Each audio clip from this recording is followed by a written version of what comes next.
Hi guys, welcome back. Got part 2 here for you of the touch probe series.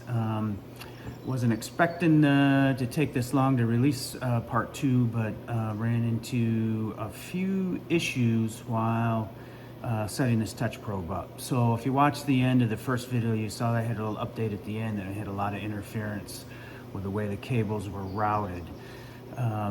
So in that video, towards the end of the video, you saw that, it was installed and you could touch the probe and it would trigger the, the correct bits on the screen.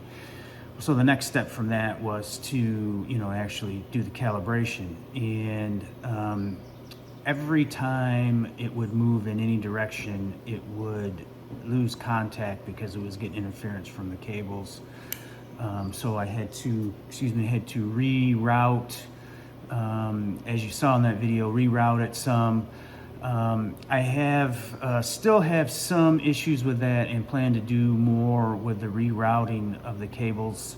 I've bought some cable to extend it, route it in a different manner.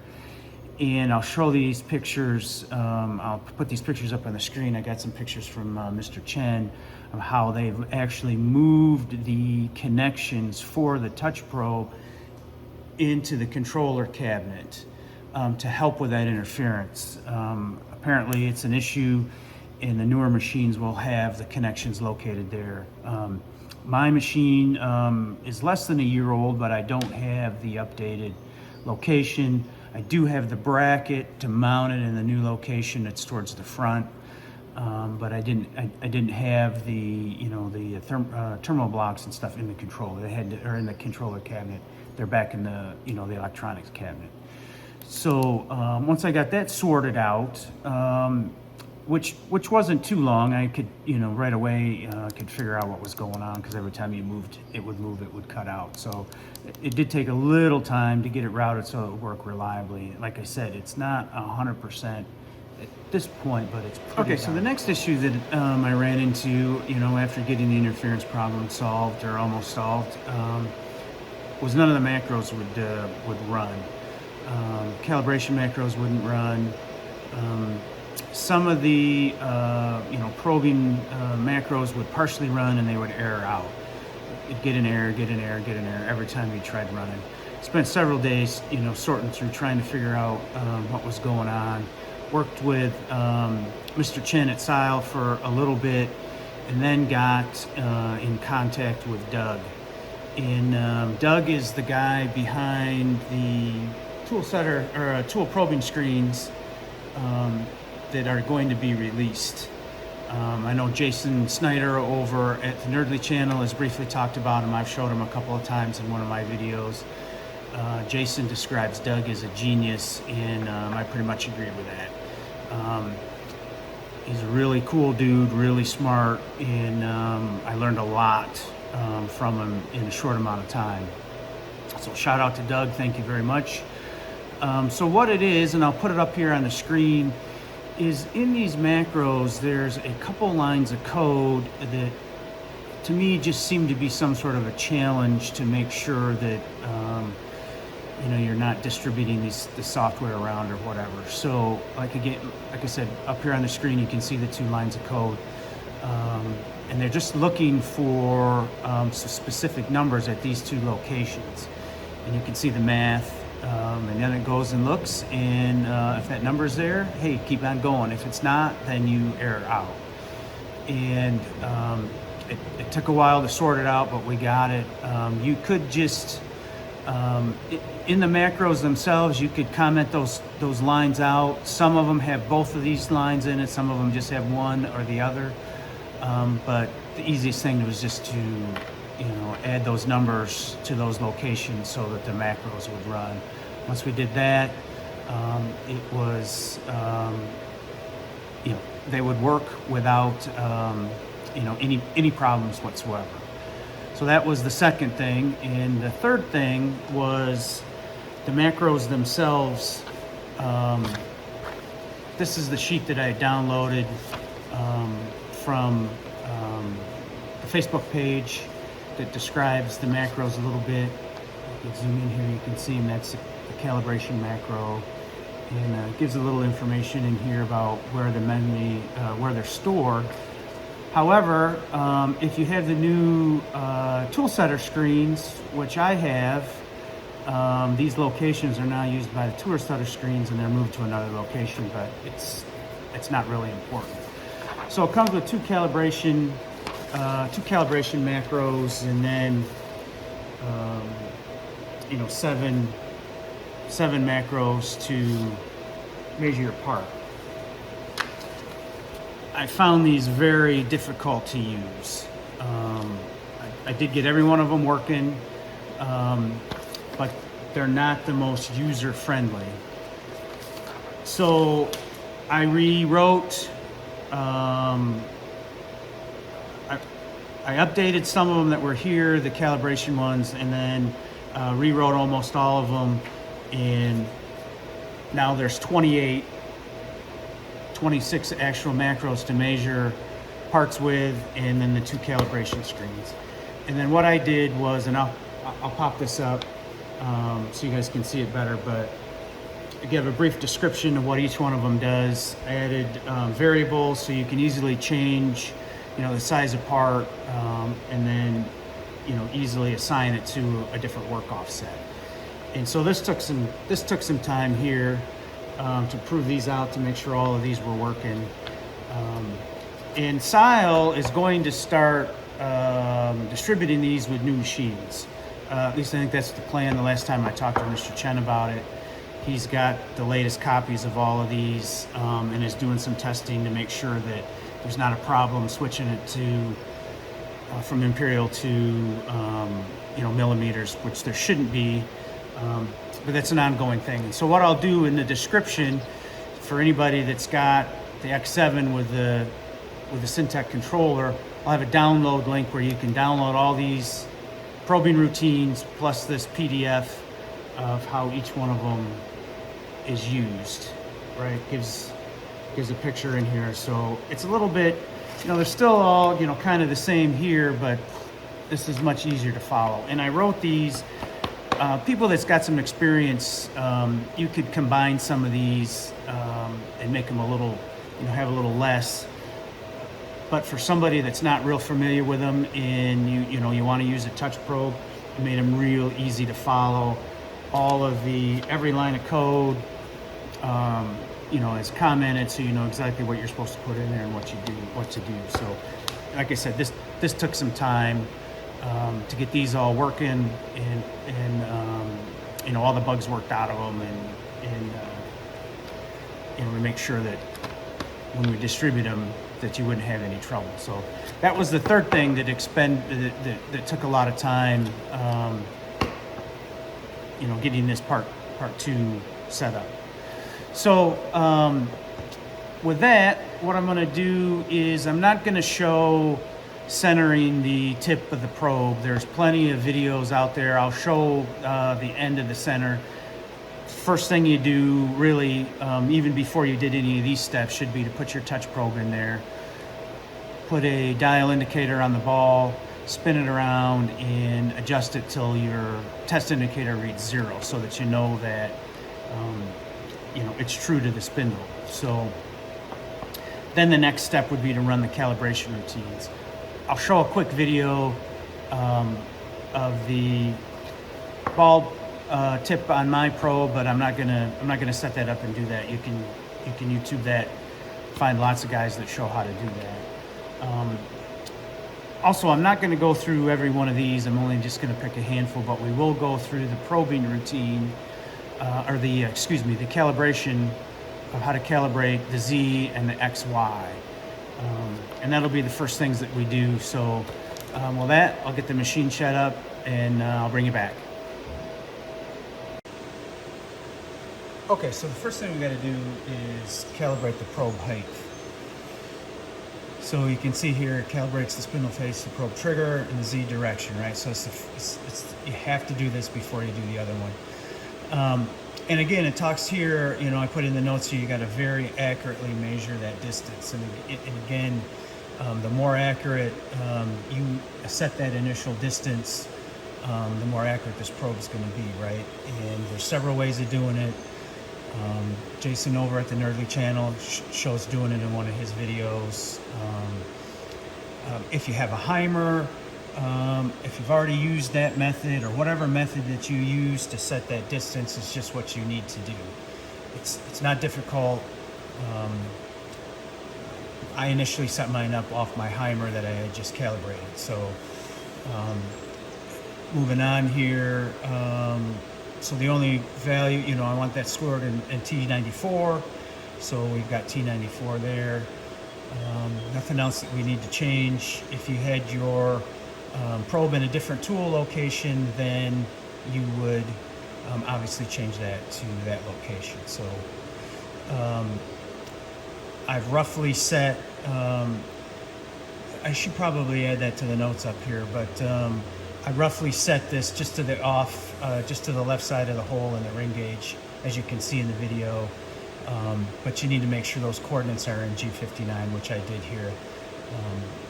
Don't have that noted in here. Maybe I should update that at some point. But anyways, with that, execute and auto mode, door locked, then cycle start.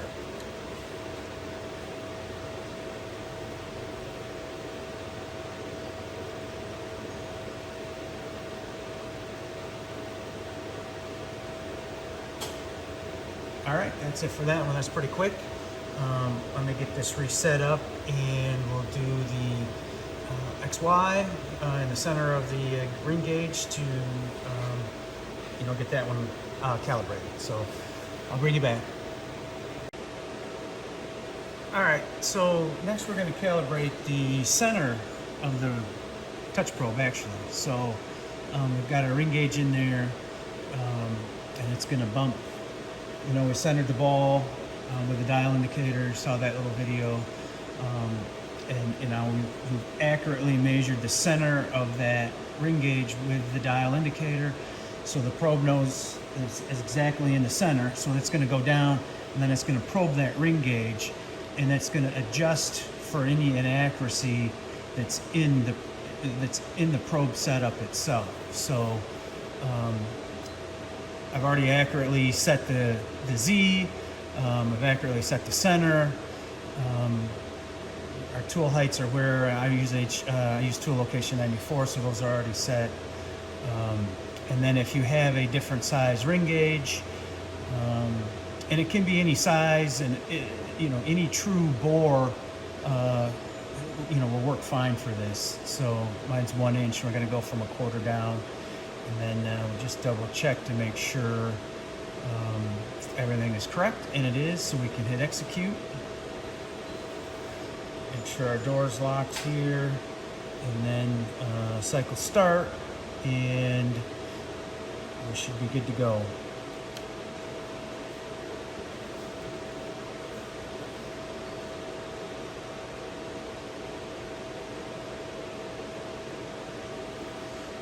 And this does it a few times to average out the readings.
All right, good to go on that one.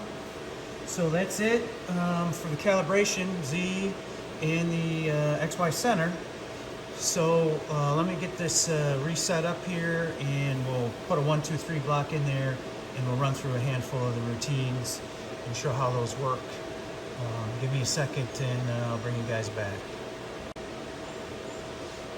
All right, so now that we've got the probe calibrated, we can actually probe some parts here and measure some parts. So I got a 1, 2, 3 block in the vise, and what we're going to do is we're going to set the work coordinate system to the center of the block and probe the Z height and set the Z height at the same time. So first thing up, rough set G59 XYZ center of the boss. So I do have it centered under the probe now, so we can go in there and do that. So here's our G59, which is what the touch probe works off of. So we'll center, and then set our Z height. 6 is G59, as you can see up there. So we'll apply our Z height, and that's just rough. And then we'll be able to compare what the difference is between G59 and G54 for that Z height. Let's zero all of these out, just so we can make sure that it does something here. 0, 0. Okay. Back to our program. So let's take a look here. As we're scrolling down through, that's set. We'll make sure that we set that to G54. And then our variables that we can change. So, yep, we're going to measure about a 1/4 inch down from the Z height. This is already set, so we got the 1, 2, 3 block in there. Those are correct. And then we want all of these in G54. They're already S1, which is G54, as you can see over here, S2, G55, and so on. So we're good to go. So we can hit execute. Brings us to the monitor screen. Make sure we're in auto mode, make sure the door's locked, and then cycle start.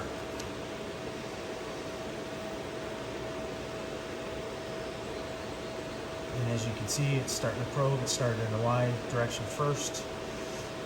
You watch up here, you can see which macro is running, what line number it is.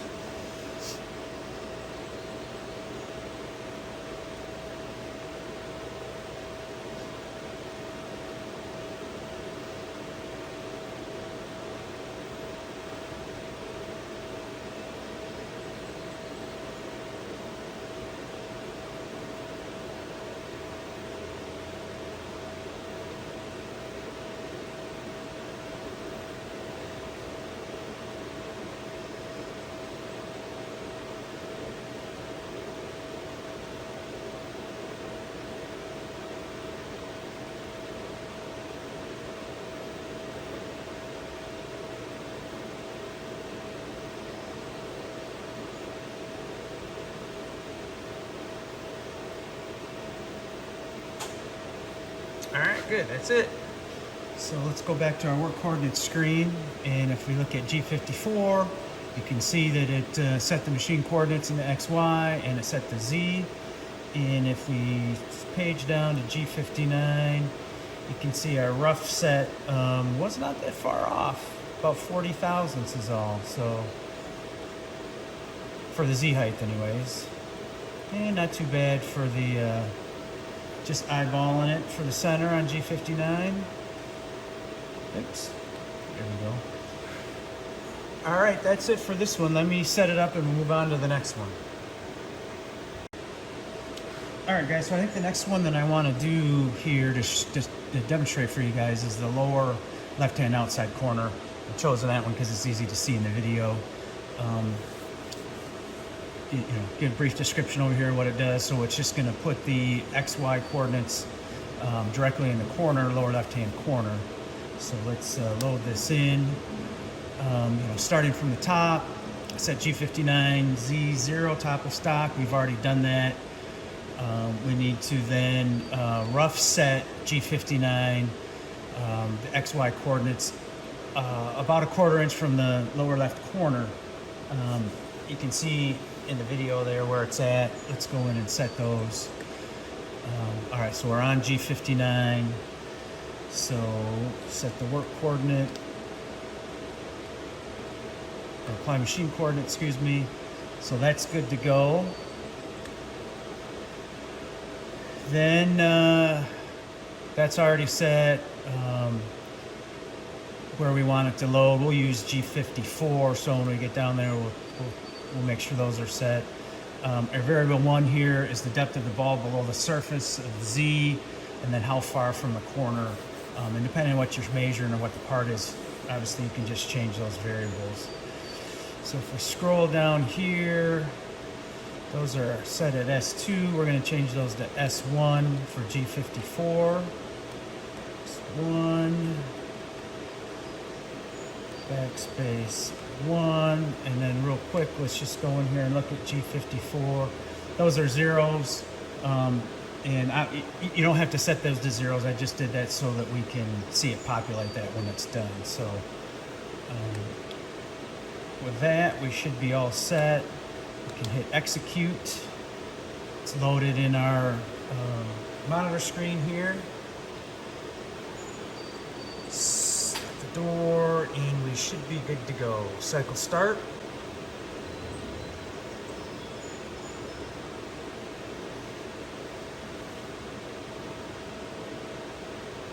Again, if you watch up here, you can see what macro it's running and what line is running in the macro.